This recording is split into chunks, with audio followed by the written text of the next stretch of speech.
सदाचार की महिमा कही जाए, कल्याण की महिमा कही जाए, भक्ति की महिमा कही जाए, आत्म परमात्मा की महिमा कही जाए, तो न तो उसे बूझेगा, न सुनेगा और न उसे प्रयोग में, आचरण में उतारेगा।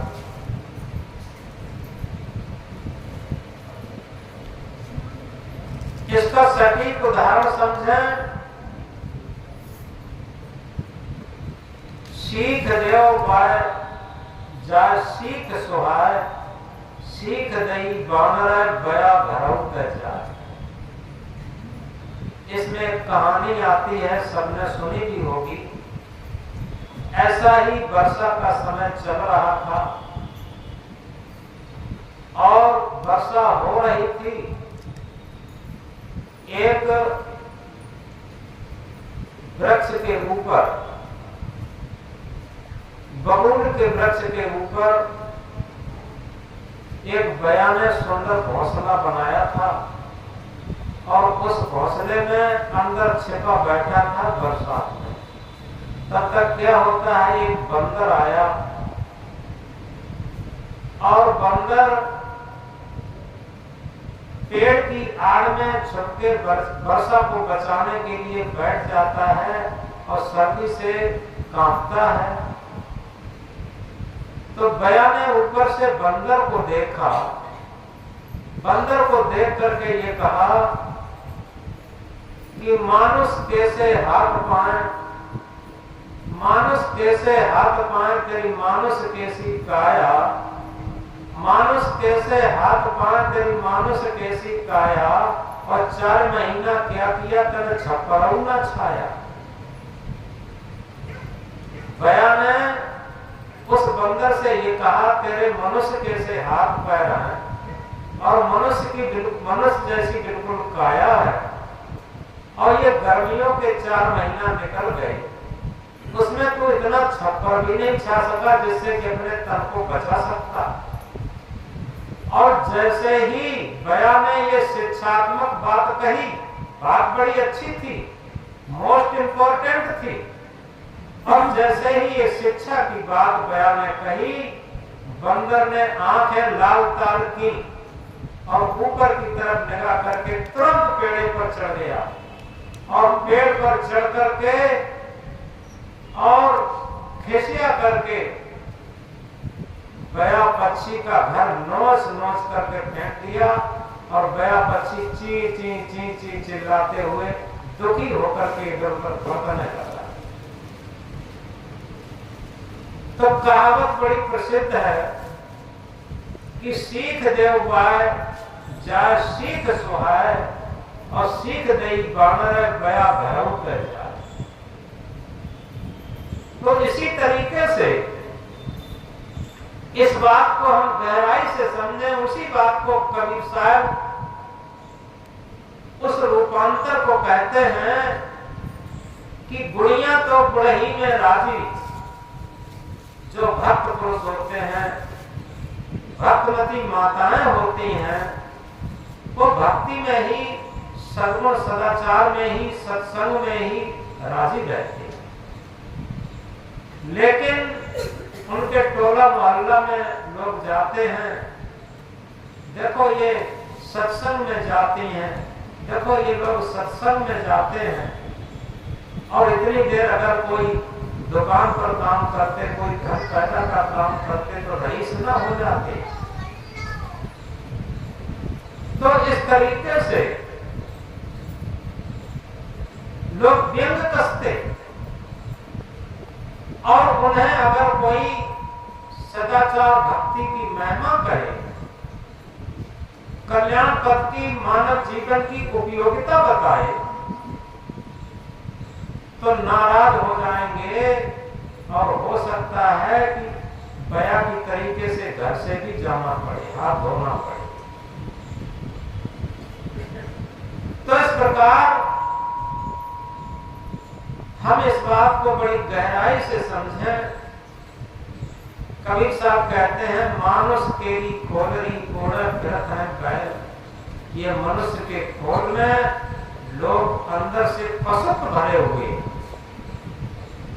मधुरीषण गुप्त कहते हैं वही मनुष्य है जो कि मनुष्य के लिए मरे, वही मनुष्य है जो कि मनुष्य के लिए मरे, यह पशु प्रवृत्ति है जो कि आप ही चले। यथार्थ में मनुष्य उसी को कहा जा सकता है जिसके अंदर मानवता हो, मनुष्यता हो, सदाचार सद्गुण हो, मानवीय सद्गुण हो, भक्ति हो, तो उसी को मनुष्य कहा जा सकता। मानुष तेरा गुण बड़ा, मांस न आवे काज, हाड़ न होते आभरण, त्वचा न बाजन बाज। हे मनुष्य तेरे गुण ही बड़े हैं, तेरे सद्गुण ही बड़े हैं, तेरा मांस कोई काम नहीं आता, हाड़ों का कोई गहना नहीं बनता और खाल का कोई बाजा नहीं बनता। अगर तेरे अंदर मानवीय सद्गुण नहीं है, तेरे अंदर भक्ति नहीं है, तेरे अंदर परहित की भावना नहीं है, क्योंकि रामायण में भी कहा है परहित सरस धर्म नहीं भाई, परहित सरस धर्म नहीं भाई, पर पीड़ा सम नहीं अधमाई। परहित के समान दुनिया में कोई धर्म नहीं और पर पीड़ा के समान दुनिया में कोई अधर्म नहीं। तो नित्य कृत जो परहित की भावना से अपने अंदर सद्गुण सदाचार ला करके और अपने अच्छे संस्कारों को बनाते हैं, उनका जीवन धन्य है, कृतार्थ। और जो नित्य कृत्य पर पीड़ा सम नहीं अदमाई, दूसरे को दुख देना, दूसरे से ईर्ष्या करना, दूसरे की घटी सोचना, दूसरे की उन्नत को अवनत में बदल देना, ये सब जिनके अंदर ये राग द्वेष का झमेला और ईर्ष्या की जलन रात दिन धधकती रहती है, निश्चित समझो इससे बड़ी कोई अधमाई नहीं है, पाप नहीं। तो इन चीजों को समझते हुए इस बात को गहराई से समझें कि इस मानव जीवन को पाकर भी, जो हमने शुरू में एक श्लोक कहा था, येषां न विद्या न तपो न दानम, जिसके पास विद्या, सबसे पहली बात हम ये भ्रमित हो जाते हैं, विद्या केवल ये भौतिक शिक्षा के डिप्लोमा को ही नहीं कहते। विद्या ददाति विनयम, विद्या हमारे अंदर विनय देती है, विनम्रता देती है, जिस विद्या से अहंकार बढ़ जाए। वो विद्या कैसी? वो तो केवल किसी डिप्लोमा का हमें अहंकार हो जाना है। विद्या उसे कहते हैं जिसमें भौतिक विद्या और आध्यात्म विद्या दोनों का संगम हो। अब भौतिक विद्या और आध्यात्म विद्या का जब संगम होता है तो हमारे अंदर आध्यात्मिक विकास होता है, आत्मिक विकास होता है और सदाचार का भी विकास होता है, मानवता का विकास होता है। तो इसलिए जिसके पास विद्या तब दान नहीं है, ज्ञान नहीं है और परहित की भावना नहीं है, वो इस मृत्यु लोक पर, इस पृथ्वी पर पापों का भार लादे हुए एक मृग के समान चल रहा है। हम विचार करें कि वास्तव में जीवन में कितने कुसंस्कार बना करके और अपने सिर पर पापों की लदनियां लाद के अंत में हमें जाना पड़ेगा, पश्चाताप करके हाथ मलना पड़ेगा। तो हम अपने जीवन को समझने के लिए सत्संग का, संत गुरु का सहारा लेते हैं, सदग्रंथों का सहारा लेते हैं, जिससे कि हमारा जीवन प्रज्वलित दीपक बनता है। जिस तरीके से हम कई बार बताते हैं, किसी अंधेरे कमरे में अगर हम 1000 दीपक, बुझे हुए दीपक रख दें तो 1000 बुझे हुए दीपक किसी अंधेरे कमरे को प्रकाशित नहीं कर सकते, और केवल एक दीपक हो और प्रज्वलित हो तो एक कमरे को प्रकाशित कर सकता। इसी तरीके से हम अपने जीवन के अंतर्गत समझें, जितने भी ये सब भीड़ भाड़ दिखाई दे रही है, चारों तरफ जाम के झाम से लोग जूझ रहे हैं, तो इसमें ये बात समझें कि प्रज्वलित दीपक कितने हैं। प्रज्वलित दीपक उसे कहते हैं जो स्वयं खाए और दूसरे को भी खिलाए, अपना भी हित सोचे और दूसरे का भी हित सोचे, परमार्थ की भावना भी रखे, वो प्रज्वलित दीपक होता। और जो केवल अपने स्वार्थ की, अपने पेट की सोचता है, वो बुझा हुआ दीपक है, वो पशु स्वार्थी कुल जीवन। एक चर्चा से समझेंगे। एक बार एक संत एक मार्केट में दोपहर के टाइम एक चौराहे पर जलती हुई लालटेन लिए इधर जाएं उधर जाएं, इधर जाएं उधर जाएं। तो कुछ लड़कों ने देखा, नई उम्र के लड़के, उन्होंने कहा ये महात्मा जी क्या ढूंढ रहे, दोपहरी में लालटेन जला के चौराहे पर क्या खोज रहे। तो 2-4 लड़के इकट्ठे हुए, उन्होंने कहा महाराज क्या ढूंढ रहे, क्या खोज रहे। अब महात्मा जी क्या बोलते हैं, महात्मा जी कहते हैं कि हम आदमी को खोज रहे, मानव को खोज रहे। लड़के एकदम हंस दिए, उन्होंने कहा महात्मा को तो आगरा ले जाना पड़ेगा, इनका तो इनके माइंड के स्क्रू सब ढीले हो गए। बताओ, हर मार्केट में, हर गली में, हर चौराहे पर जाम के जाम से लोगों को जूझना पड़ता, कंधे से कंधा रगड़ के निकलना पड़ता, और इन्हें आदमी नहीं दिखाई देता कहीं। तो लोगों ने पूछा कि महाराज आपको क्या आदमी दिखाई नहीं देता जो दोपहरी में लालटेन लिए आदमी को खोज रहे।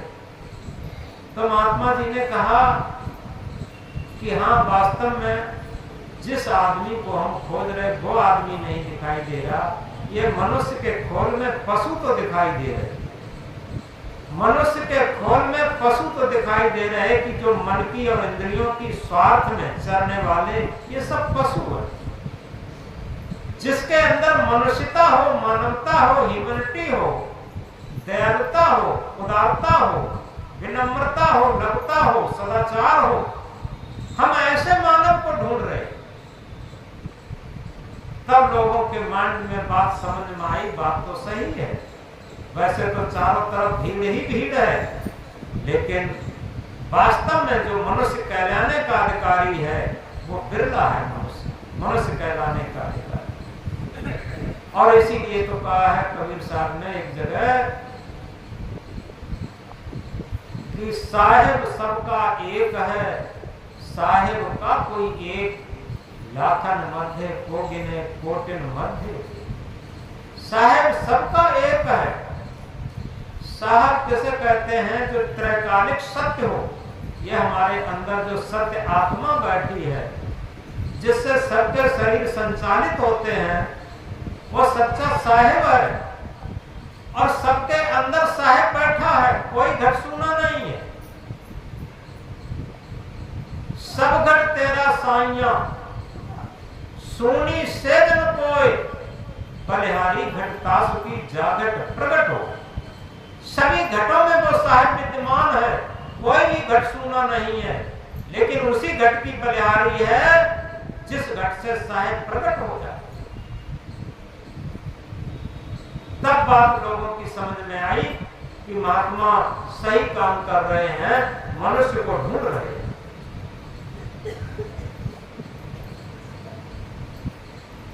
तो इस बात को गहराई से समझा जाए। जो हम कह रहे थे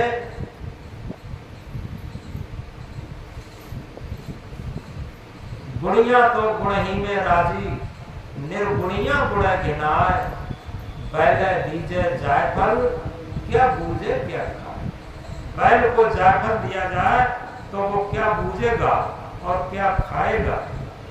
यथार्थ में इसीलिए सदगुरु कबीर देव कहते हैं, जो तू आया जगत में तो ऐसा कर ले, जो तू आया जगत में तो ऐसा कर ले, कर साहेब की बंदगी भूखे को कस दे।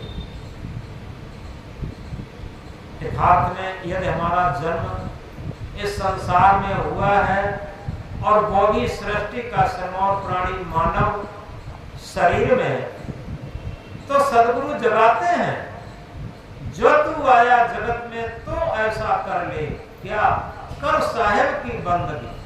हम सबसे पहले जिसे आत्म परमात्मा जानते हैं, उस सदगुरु की, उस साहेब की, उस सत्य आत्म की सबसे पहले हम वंदना करें, प्रार्थना करें।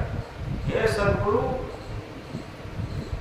तूने हमारे जीवन को महान बना दिया।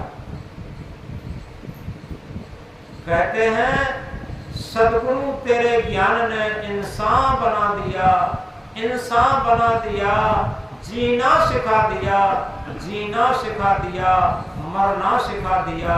सदगुरु तेरे ज्ञान ने इंसान बना दिया।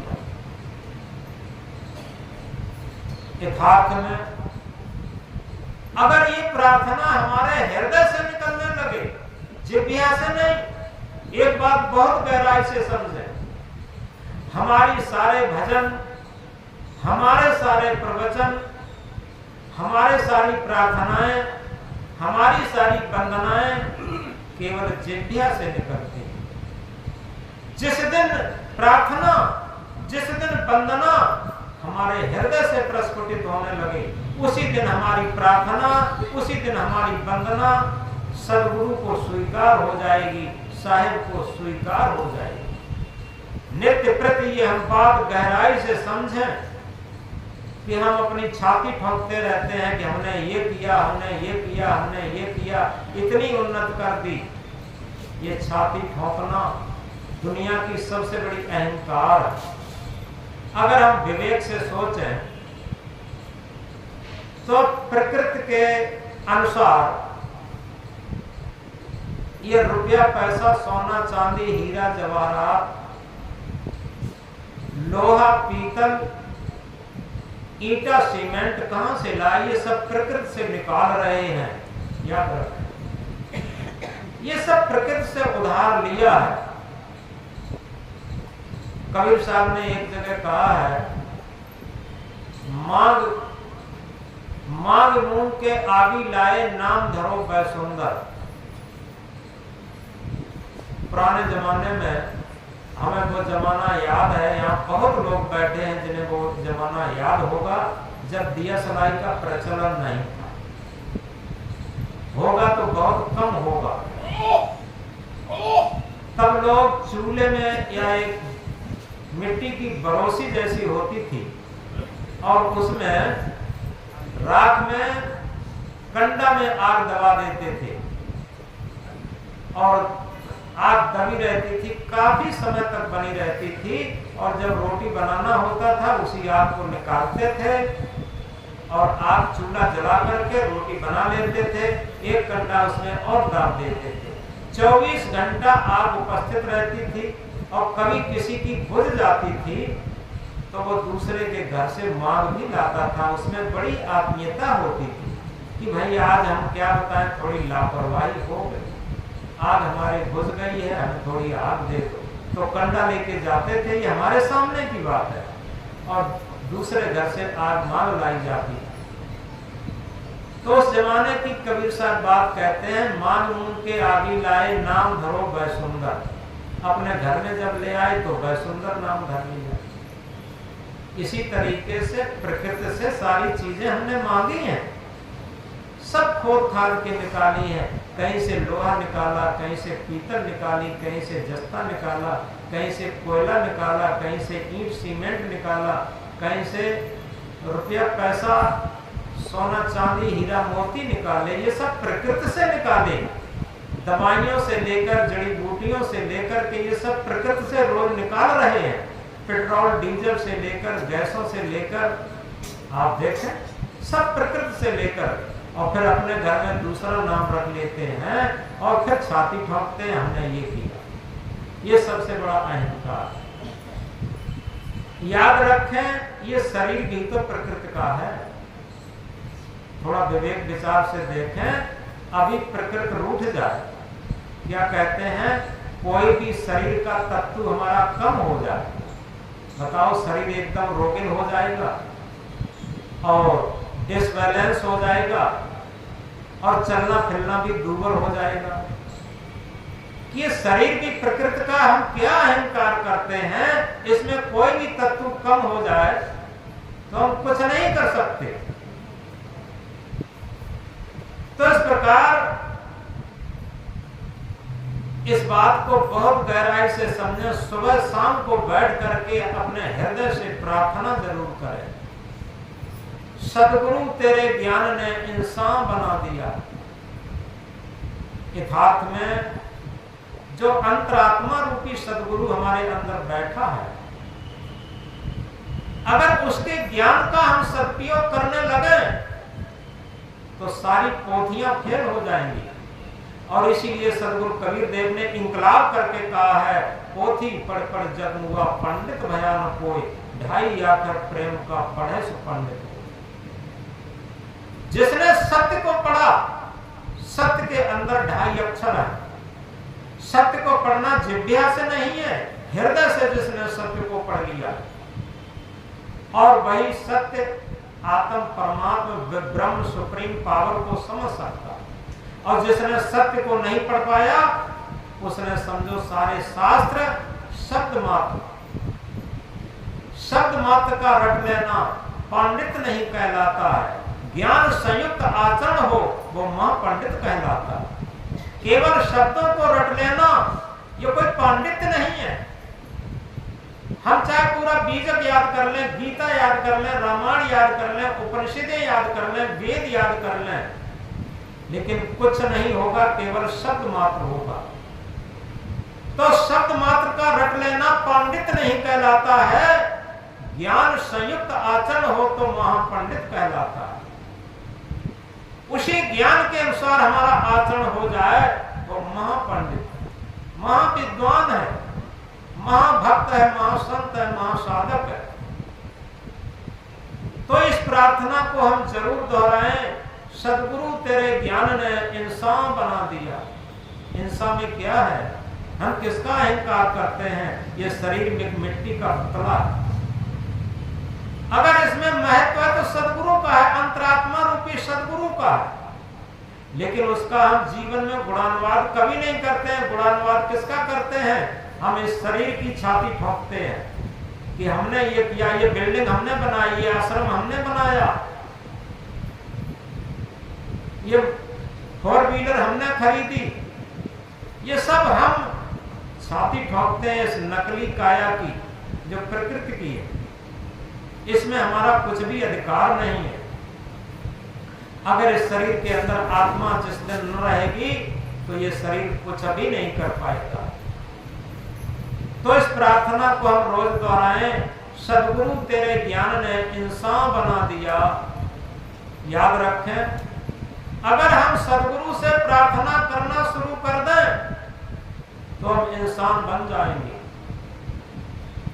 हम एक मंत्र में दोहराया करते हैं कभी कभी, संकल्प हो हमारा इंसान हम बनेंगे, इंसान बन गए तो भगवान भी बनेंगे। तो संकल्प के साथ अगर हम इंसान बनना शुरू कर दें तो निश्चित है कि हमारे अंदर प्रार्थना शुरू हो गई। हम इंसान कहाँ बनते हैं, हम तो माता बनते हैं, पिता बनते हैं, पुत्र बनते हैं, पत्नी बनते हैं, पति बनते हैं, भाई भौजाई बनते हैं, और पता नहीं कितने पद हैं, डॉक्टर, मास्टर, कलेक्टर, इंस्पेक्टर, नेता, मंत्री बनते हैं। सब गांवपति, शहरपति, ब्लॉकपति, तहसीलपति, जिलापति और विश्वपति बनना चाहते हैं। निर्धनिक कस धन चाहे, धनिक चाहे विशेष, विशेषहु विशेष चाहे होवन चाहे नरेश, नरेश चाहे इंद्रपद, इंद्र चाहे रणजीत, असुर चाहे सुरपत बनन, यह तृष्णा की रीत। तृष्णा है कि डाकिनी की जीवन को काल, और निस्दिन चाहे जीवन करत बिहार। तो इस तरीके से हम याद रखें इस महामंत्र को और इसे हम दोहराएं। सदगुरु तेरे ज्ञान ने इंसान बना दिया, इंसान बना दिया, जीना सिखा दिया। यहाँ जितने भी लोग बैठे हैं सबके अंदर कोई कोई बहुत अच्छी कला होगी।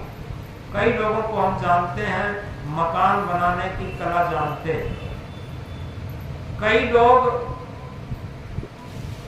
सिलाई का काम, सिलाई करने का काम जानते हैं, कढ़ाई बुनाई का काम जानते हैं, कई लोग सोने चांदी का काम जानते हैं, कोई लड़ाई झगड़ा की कला भी जानते हैं, कोई राग द्वेष की कला भी जानते हैं, कोई छल कपट की कला जानते हैं।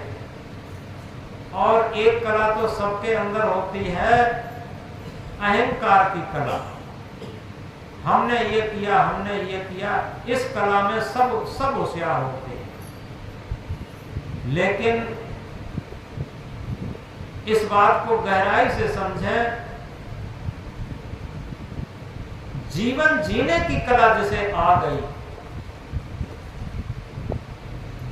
सारी कलाएं, अगर हमें जीवन जीने की कला नहीं आई तो सारी कलाएं व्यर्थ हो जाएंगी।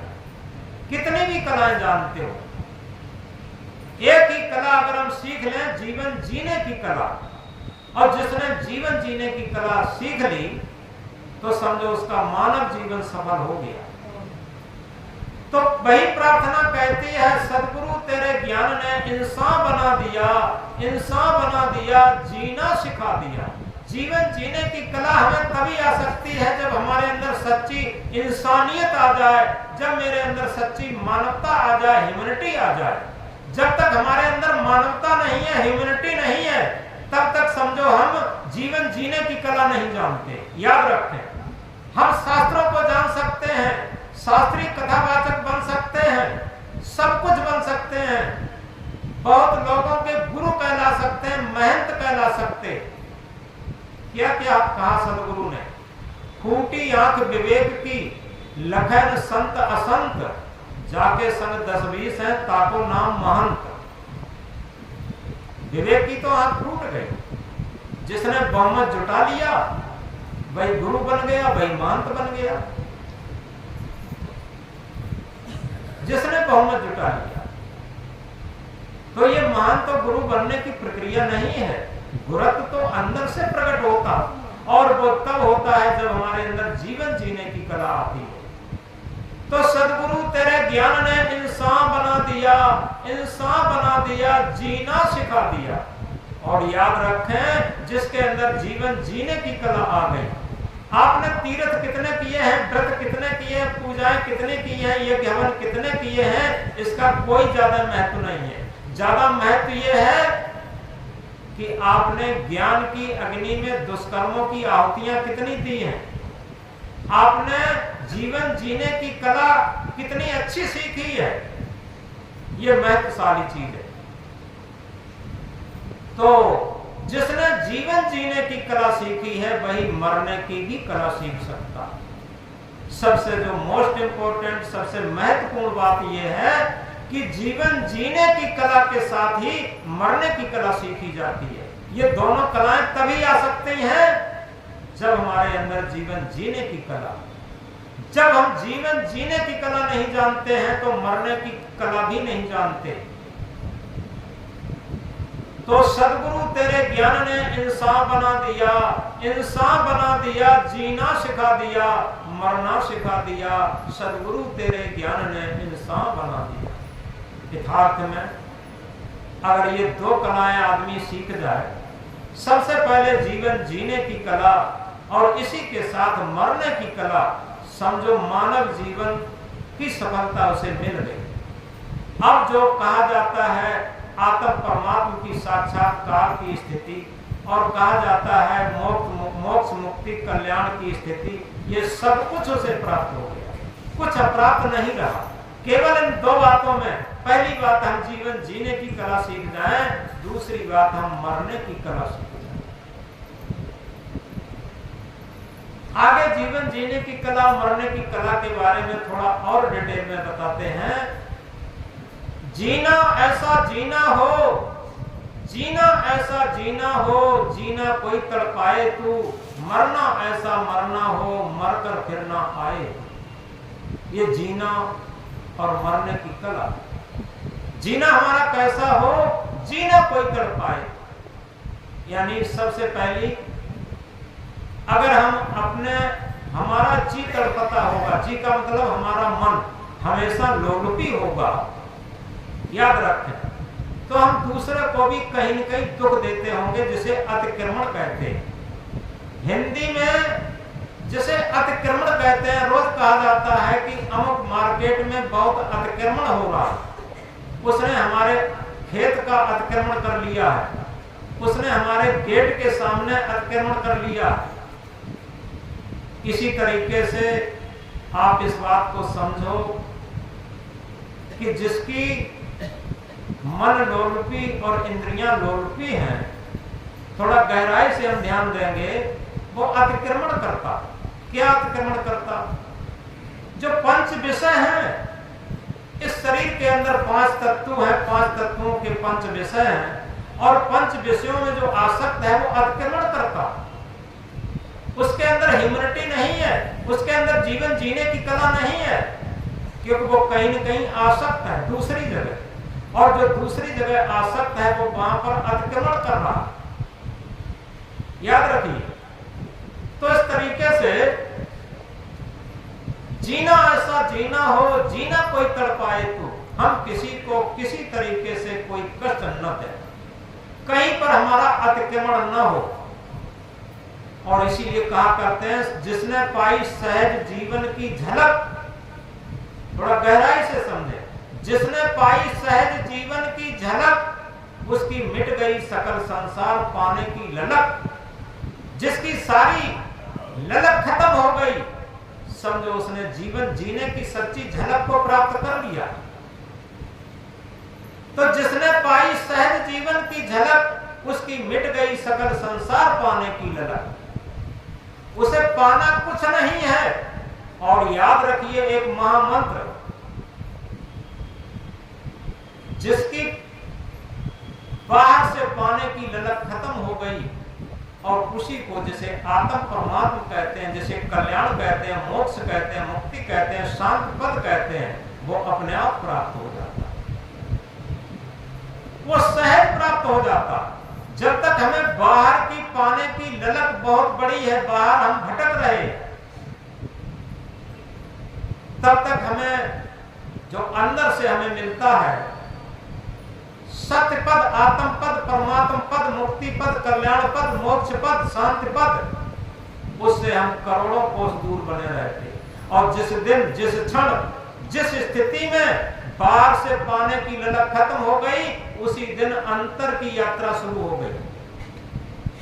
असत को पाने की ललक जिस घड़ी हमारी छूट जाएगी, और सत्य को पाने की यात्रा उसी क्षण शुरू हो जाएगी। एक यात्रा खत्म होती है तो दूसरी यात्रा शुरू हो जाती है। और इसीलिए कहा, बाहर का मिलना मिलना क्या, जो मिल करके फिर छूट जाए। बाहर का मिलना मिलना क्या, जो मिल करके फिर छूट जाए। अंदर का मिलना, सच मिलना, जो मिला हुआ फिर रह जाए। बाहर से किससे नहीं मिले? पद से मिले, पत्नी से मिले, धन से मिले, दौलत से मिले, जवानी से मिले, बुढ़ापे से मिले, किससे नहीं मिले? हीरा मोती जवाहरात सोना चांदी कपड़ा लत्ता किससे नहीं मिले? सबसे मिले। लेकिन सारी चीजें छूटी, कोई चीज ऐसी नहीं है जो छूटने से बची हो। और पूरे जिंदगी भर सब छूटती रहती है, लेकिन अंदर का मिलना, सच मिलना, जो मिला हुआ फिर रह जाए।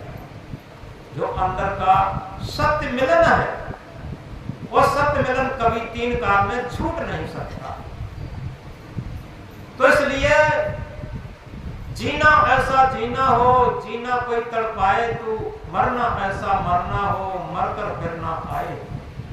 एक हाथ में मरना मरना सब कहें, मरना लखे न कोई, एक बार ऐसा मरे फिर ना मरना हो। सभी लोग मरना मरना चिल्लाते हैं, लेकिन सही तरीके से मरने की कला नहीं आता, क्योंकि पूरे जीवन लोग एक ही चीज से घबराते हैं, मृत्यु से। मृत्यु से घबराते हैं। जन्म में बधाई बजाते, ढोल बजाते, लेकिन याद रखें जब जन्म होता है तभी मृत्यु की शुरुआत हो गई। ऐसा कोई भी जन्म नहीं है जिसकी मृत्यु की तरफ यात्रा ना हो। और एक मृत्यु ऐसी है, एक ऐसा मरना है जो हम जीते जी मरना सीख लें तो निश्चित है हमें फिर कभी नहीं मरना होगा। मरना ऐसा मरना हो मरकर फिर ना आए, वो क्या है? हम जीते जी मरना सीख लें। जिस दिन हम जीते जी मरने की ट्रेनिंग करना सीख लें, एक मस्तराम संत हुए हैं, एक मुर्दे के पास पहुंचे। मुर्दे के पास शमशान घाट में पहुंचे और मस्तराम मुर्दे से पूछे, मुर्दा कुछ बतलाओगे? मुर्दा बोला, हाँ, जीते जी मर जाओ तो सच्चा सुख पाओ। अगर हम जीते जी मरना सीख लें तो समझो फिर हमेशा हमेशा के लिए मरना बंद हो गया, मरने का भय खत्म हो गया, मरना बंद हो गया और अमृत को प्राप्त हो गए। जिस दिन हमने मरना सीख लिया उसी दिन अमृत को प्राप्त हो जाएंगे। इस बात को बहुत गहराई से समझे। लेकिन जब जीते जी हम मरना नहीं सीखते हैं तो अमृत को भी प्राप्त नहीं कर पाते। तो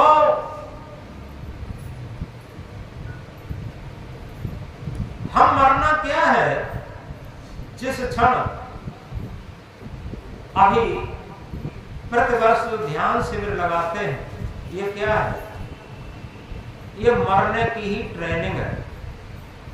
ध्यान एक मरने की ट्रेनिंग है, क्योंकि अगर सही तरीके से पूछा जाए,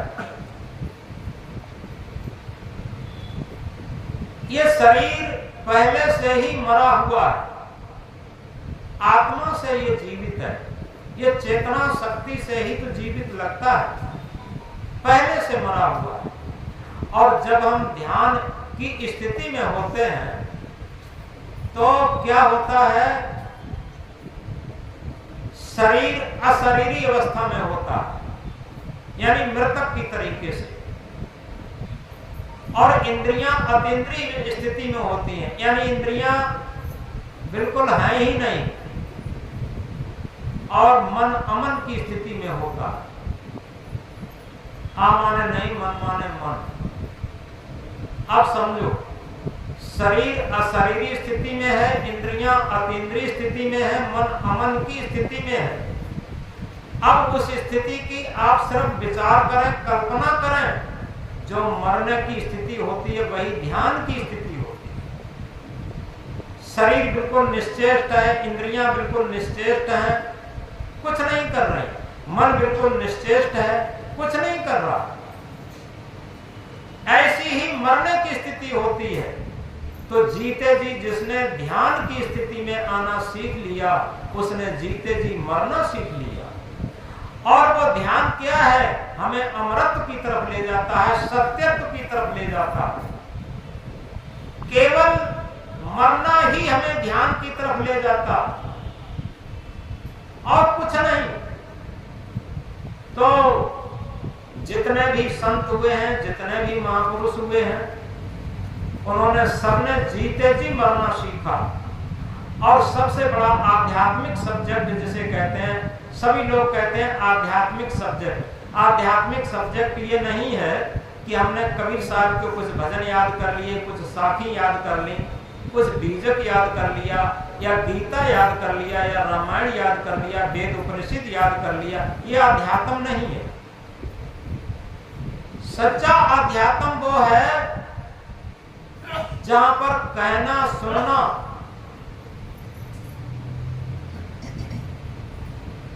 ये सारी चीजें शून्य में बदल करके केवल रहना आ जाए। बस रहना क्या है? अब आप समझिए, जब शरीर हमारा शांत होगा, इंद्रियां शांत होंगी, मन संकल्प शून्य होगा, मन में कोई विचार नहीं होगा। और देखो, इसलिए ध्यान के समय एक बात कराई जाती है बड़ी महत्वपूर्ण, क्या कि कम खाओ, कम खाना अमृत है। दूसरी बात, मौन रहो। मृत पर क्या होता है? मौन हो जाते, बताओ। ध्यान में भी यही सिखाया जाता है, कम खाना अमृत है, कम बोलना अमृत है, और कम विचार करना महाअमृत है। इस बात को गहराई से समझे। ये मरने की ट्रेनिंग है, ये ध्यान की ट्रेनिंग है, ये सत्य आत्म परमात्मा साक्षात्कार की ट्रेनिंग है। हम एकांत में बैठ करके ये विचार करें, सबसे पहले हमारा भोजन पर संयम हो। भोजन दो तरीके से होता है, एक पेट का भोजन होता है, एक मन का भोजन होता है। कबीर साहब इसे अपने महामंत्र में बड़ी अच्छी तरीके से समझाते हैं। तन की भूख तनिक है, थोड़ा गहराई से समझेंगे। तन की भूख तनिक है, तृप्त पाव या शेर, और मन की भूख अनंत है, तृप्त न पाओ सुमेर। मन की भूख, तन की भूख बहुत कम होती है, अरे पाव या शेर बहुत ज्यादा खाते हो, एक शेर भर खा लेंगे। थोड़ा खाने से पेट की भूख शांत हो जाती। लेकिन सदगुरु क्या समझाते हैं? मन की भूख अनंत है, तृप्त न पाओ सुमेर। मन की भूख इतनी है, पूरे जीवन खाते रहे, पूरे जीवन खाते रहे, तब भी अतृप्त ही बने। ये मन इतना पेटू है, कभी नहीं भरता। पेट तो भर जाता, लेकिन मन कभी नहीं भरता। तो इस तरीके से हम 24 घंटे में एक बार थोड़ा समय निकाल करके मरने की ट्रेनिंग जरूर करें। ये घबराएंगे नहीं, ये बहुत ऊंची ट्रेनिंग है। इस ट्रेनिंग में सारी पूजा, सारे तीर्थ, सारे व्रत, सारे यज्ञ हवन, सारी मालाएं, सारे जप तप, सारे मंत्र इस चीज में आ जाएंगे। आप इस बात को समझ लीजिए। किसमें? हम एकांत में बैठ करके सबसे पहले एक प्रार्थना करें, सदगुरु तेरे ज्ञान ने, हम किसी भी मत मजहब को, इससे कोई मतलब नहीं। सच्चा सदगुरु, सद कहते हैं त्रैकालिक सत्य, और गुरु कहते हैं जो अंधकार से प्रकाश की तरफ प्रेरित करे। तो सच्चा सदगुरु कौन है? हमारी अंतरात्मा। हमारी अंतरात्मा सच्चा सदगुरु है, और सदगुरु से ही हमारा जीवन शुरू होता। और पूरे जीवन हम सदगुरु को ही भुलाए रहते, सदगुरु की बात नहीं मानेंगे। हम मंदिर में जाकर एक पत्थर पर मस्तक टेक लेंगे, तीर्थों में जाकर के पानी में हम नहा लेंगे और सबको देवता मान लेंगे। लेकिन जो सबसे बड़ा, गीता में भी कहा, महाभारत में भी कहा, आत्म पूजा देव न दूजा। आत्म पूजा के समान दुनिया में कोई पूजा नहीं। और आत्म ज्ञान बिना सर्व ज्ञान निरर्थकम। आत्म ज्ञान के बिना सारे ज्ञान निरर्थक हैं। तो इसलिए 24 घंटे में एक बार बैठ करके हम सबसे पहले एक प्रार्थना करें, सदगुरु तेरे ज्ञान ने इंसान बना दिया, इंसान बना दिया, जीना सिखा दिया, जीना सिखा दिया, मरना सिखा दिया। सदगुरु तेरे ज्ञान ने इंसान बना दिया। अगर हम अपने आत्मा रूपी सदगुरु से ये प्रार्थना करें और अपने आत्मा रूपी सदगुरु की प्रसन्नता में जीवन जीना शुरू कर दें, उसकी गुदगुदी में जीवन जीना शुरू कर दें, तो समझो हमसे कोई भी पाप नहीं होगा। याद रखें, हमें जीवन जीने की कला आ गई। इसी प्रार्थना से हमें पूरी जीवन जीने की कला आ गई। और दूसरी बात, मरने की कला ये है, कौन सी? हम कहते थे कम खाओ अमृत है, कम बोलो अमृत है, और कम विचार उठाना महा अमृत है। ये मंत्र याद कर लो। एकांत में बैठ करके हम, यानी जब, क्योंकि 5 ज्ञानेंद्रियों के भी भोजन होते हैं। आंख का भी भोजन है देखना, चकर मकर, इधर देखना उधर देखना, ऐसे देखना उसे देखना। ये चित्त की चंचलता, जिसका चित्त चंचल होगा मन उसका चोर अवश्य होगा। चित्त चंचल मन चोर, एक पापन काटिया लादन 10 मन हो। तीर्थ गए 3 जने, चित्त चंचल मन चोर। तीर्थ में गए 3 जने, कौन कौन? चित्त के चंचल मन के चोर कामी लोग। एक पापन काटिया लादन 10 मन हो। 10 मन लाद और लाद। तो इसलिए चित्त की चंचलता मन की चोरी सिखाती है, और मन की चोरी है हमारे कुछ संस्कारों को लाद करके और हमारे जीवन को पापों के बोझ से बोझिल बनाती है। तो नित्य प्रत हम एकांत में बैठ करके और ये जरूर विचार करें, कम खाना अमृत है। जब इंद्रियां हमारी बहिर्मुखी से अंतर्मुखी होंगी तो ये हमारा इंद्रियों से भोजन नहीं होगा, और इंद्रियां धीरे धीरे पवित्र हो जाएंगी। जिसकी ज्ञानेंद्रियां पवित्र होंगी, याद रखें, उसके कर्म भी पवित्र होंगे, उसके विचार भी पवित्र होंगे, उसके कर्म भी पवित्र होंगे, और उसके संस्कार भी पवित्र होंगे। ये तीनों चीजें जब पवित्र हो जाती हैं तो निर्मल मन हो जाता। हम रोज कहा करते हैं, देखो रामायण में भी कहा है कि निर्मल मन सोई जन मोह पावा, मोह कपट छल छिद्र न भावा।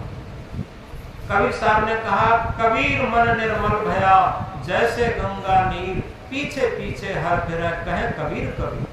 हर को ढूंढना नहीं पड़ेगा, खोजना नहीं पड़ेगा, क्योंकि वो हमारी आत्मा रूपी ही ज्ञान स्वरूप हो जाएगी। अज्ञान स्वरूप, बंधन स्वरूप हट करके पूर्ण ज्ञान स्वरूप में स्थित हो जाएगी। तो और एक बात कहा करते हैं, दोहरा भी लेंगे इसी बीच, सबकी स्वस्थि भी हट जाएगी। ये मन मंदिर सुंदर है, प्रभु इसके अंदर है।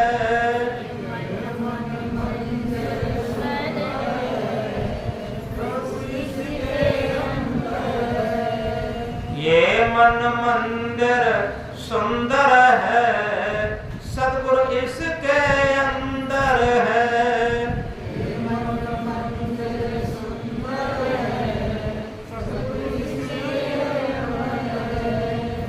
सद्गुरु इस शरीर को नहीं कहते, याद रखें। ये पंच भौतिक पुतला जो दिखाई देता है, ये सद्गुरु नहीं है। सद्गुरु के अंदर भी एक जागृत आत्मा है, और उस आत्मा को ही सद्गुरु कहते। वो सद्गुरु आप लोगों के अंदर भी बैठा। सद्गुरु का काम है आपके अंदर की आत्मा रूपी गुरु को जागृत कर देना। और इस मंत्र को जब हम पढ़ेंगे कि सद्गुरु तेरे अंदर है, जब मन मंदिर सुंदर होगा तो हमें सद्गुरु को खोजने की जरूरत नहीं पड़ेगी, प्रभु को ढूंढने की जरूरत नहीं पड़ेगी। सबसे बड़ी चीज यही है कि हम केवल ये मन मंदिर को सुंदर बनाएं, और जितना हमारा मन मंदिर सुंदर होगा उतना ही हमें अंदर से ही प्रभु सद्गुरु का साक्षात्कार होगा। तो इसलिए शुरू में हमने एक बात कही थी, बहुत महत्वपूर्ण थी। गुणिया तो गुण ही में राजी, निर्गुणिया गुण घिनाए। पहले दीजे जायफल, क्या पूजे क्या खाए। और बैल क्या है? ये मन ही बैल है, पशुत्व इसके अंदर भरा हुआ है। जब तक इस मन के अंदर पशुत्व भरा हुआ है, इसे ज्ञान की बातें अच्छी नहीं लगती, इसे रोंग चोंग अच्छी लगती, सांसारिकता अच्छी लगती, चटपटी बातें अच्छी लगती, रसीली बातें अच्छी लगती। यह मन ही एक बैल यानी पशु के समान है और इसके अंदर पशुत्व भरा हुआ है। लेकिन गुणिया कौन है? आत्मा ही गुणिया है, ये सद्गुरु है। गुणिया तो गुण ही में राजी, ये आत्मा रूपी जो गुरु है वो गुरुत्व में ही राजी है, सद्गुणों में ही राजी है, सदाचार में ही राजी है, ह्यूमैनिटी में ही राजी है। गुणिया तो गुण ही में राजी, निर्गुणिया गुण घिनाए। मन क्या है? निर्गुणिया। जब तक ये आत्मा से सद्गुणों को ग्रहण नहीं करेगा तब तक ये निर्गुणिया है, यानी विकारों के, विकारी संस्कारों के पुंज को ही मन कहते हैं। ये निर्गुणिया है, ये बैल है, पशुत्व है और ये गुणों को देख करके घिनाता। तो गुणिया तो गुण ही में राजी, निर्गुणिया गुण घिनाए। बैले दीजे जायफल, क्या पूजे क्या खाए। इस मन रूपी बैल को अगर मुक्ति, मोक्ष, कल्याण, आत्म परमात्म साक्षात्कार रूपी फल जायफल को दिखाया जाए तो ये घिनाता है, दूर हटता, सत्संग से दूर रहना चाहता, भक्ति से दूर रहना चाहता, साधना से दूर रहना चाहता, भजन ध्यान से दूर रहना चाहता। ये हमेशा अपने मन की, स्वयं की गुलामी में उलझना चाहता। तो इसलिए ये पूरी बात, पूरा सूत्र हमारी आत्मा और मन के ऊपर है और इसे मोड़ करके जब हम हमारे अंदर आत्मबल जागृत होगा, जैसे एक अंग्रेजी के कोटेशन में हम कहा करते हैं, self reverence, self knowledge, self control, these three alone lead life to सर्वोदरती। आत्मज्ञान, आत्म संयम और आत्म विश्वास ये जीवन को परम सत्य संपन्न बनाते हैं। तो जब हमारे अंदर आत्मबल जग जाएगा, आत्मज्ञान जग जाएगा, आत्म विश्वास जग जाएगा, आत्म संयम जग जाएगा, तो ये मन हमारा बाधक नहीं रहेगा, ये हमारा साधक हो जाएगा, ये निश्चित है।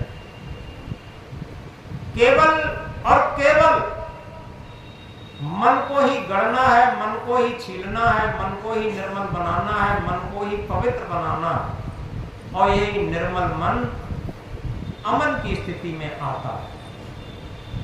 तो निर्मल मन एक अच्छा साधक बन जाता और गंदा मन एक अच्छा बाधक बन जाता। इसलिए हमारे जीवन का जो सच्चा साधक है वो निर्मल मन, पवित्र मन। तो इन चीजों के साथ वाणी को विराम देते हैं और इस महामंत्र को हम गहराई से याद रखें। गुणिया तो गुण ही में राजी, निर्गुणिया गुण घिनाए। बैले दीजो जायफल, क्या पूजे क्या खाए। और सबसे महत्वपूर्ण बात, इस बात को न भूलें, प्रार्थना को न भूलें। सदगुरु तेरे ज्ञान ने इंसान बना दिया, इंसान बना दिया, जीना सिखा दिया, जीना सिखा दिया, मरना सिखा दिया। सदगुरु तेरे ज्ञान ने इंसान बना दिया। सारे अहंकारों को उतार करके हम पटक दें। कवि साहब क्या कहते हैं? पोथी पढ़ पढ़ जग हुआ पंडित भयान कोय, ढाई आकर प्रेम का पढ़े सो पंडित हो। यह तो घर है प्रेम का, खाला का घर ना, शीश उतारे भुए धरे तब बैठे घर में। यानी शीश कहते हैं अहंकार को उतार करके जमीन पर पटक दे, तब हम प्रेम के घर में बैठ सकते, सत्य के घर में बैठ सकते, आत्म परमात्मा के घर में स्थिति में बैठ सकते। अन्यथा नहीं बैठ सकते, भक्ति के घर में नहीं बैठ सकते जब तक अहंकार रूपी पोटली को उतार करके पटकेंगे नहीं। तो ये तो घर है प्रेम का, खाला का घर ना है। खाला कहते हैं मौसी का, क्योंकि घर से अधिक मौसी प्यार देती, वहां बच्चे और बिगड़ जाते। कवि साहब इंकलाब करते हैं, ये मौसी का घर नहीं है, ये प्रेम का घर है। और तभी कहा सूली ऊपर सेज पियाती, यानी जो सदगुरु, सच्चा सदगुरु है, आत्म परमात्मा है, वो कहां मिलेगा? सूली के ऊपर, जहां पर हमें लगता है कि यहाँ तो मन को फांसी पर चढ़ाया जाएगा। मन के लिए वहां सूली होती है, मन को वहां फांसी पर चढ़ा दिया जाता है, सूली पर चढ़ा दिया जाता है, और तभी सत्य का, आत्म परमात्मा का उद्घाटन हो जाता है। और भी कहा क्या? प्रेम न बाढ़ी उपजे, प्रेम न हाट बिका। प्रेम किसी सुनार के यहाँ बाजार में, मार्केट में जौहरी के यहाँ नहीं मिलता, और न किसी खेत में पैदा होता। प्रेम न बाढ़ी उपजे, प्रेम न हाट बिकाए, राजा प्रजा नार नर शीश दे ले जाए। एक ही उपाय है और दुनिया में कोई उपाय है ही नहीं। चाहे राजा हो, चाहे रानी हो, चाहे प्रजा हो, चाहे गरीब हो, चाहे अमीर हो, एक ही सूत्र है, शीश दे ले जाए।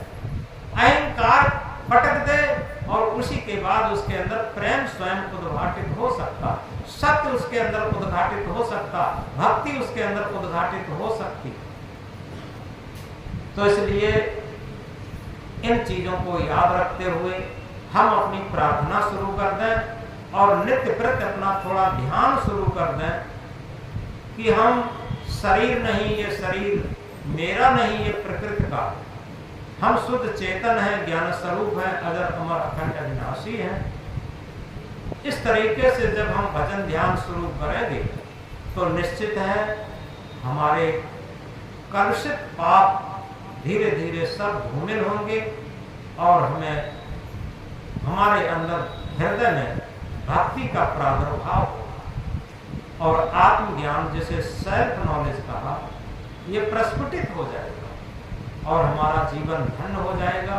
जिसके लिए मानव जीवन प्राप्त किया है वो सार्थक होगा और तभी हम गुनगुनाने लगेंगे, सदगुरु तेरे ज्ञान ने इंसान बना दिया। जब हमारा जीवन सार्थक होगा तो हम आनंद की हिलोरें लेते हुए, शांति की हिलोरें लेते हुए, ज्ञान की हिलोरें लेते हुए और सदगुरु के लिए कृतार्थ भाव, कृतज्ञ भाव प्रकट करते हुए कहेंगे, सदगुरु तेरे ज्ञान ने इंसान बना दिया, इंसान बना दिया, जीना सिखा दिया, जीना सिखा दिया, सदगुरु तेरे ज्ञान ने मरना सिखा दिया। बोलो सदगुरुदेव की।